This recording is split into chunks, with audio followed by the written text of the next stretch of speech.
hawakan mo, hawakan mo. Bigyan ka na 10. Buffet lang po, ma'am. Kailan buffet niya, ma'am? Sa baba po. Ah, sa baba. Ayun eh. Oh, wow.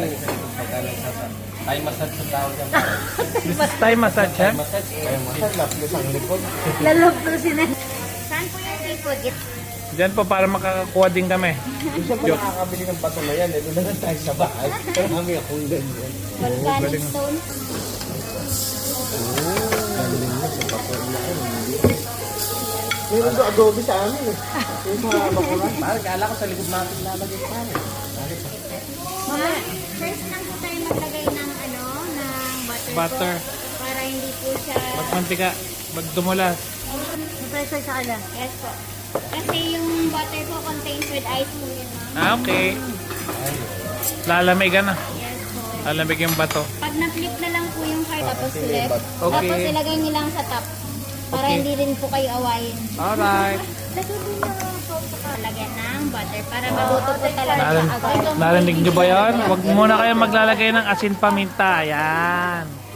Ayan. Kahit daw. Oh, habang nagluluto kami. 1 minute lang daw. So, para, large rare. Ang tuna, gusto ang ganun din. Sabi, large rare daw eh. Para maging ganito yung... Ah, sige, ma'am. So, Good. sample ko lang po to. Okay.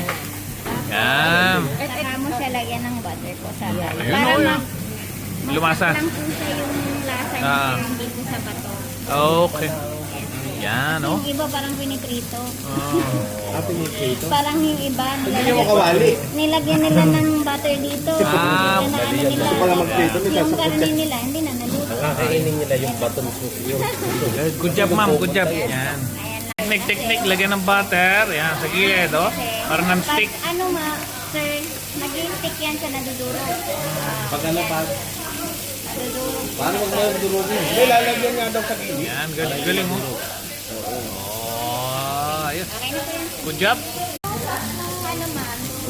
Ito, lemon butter.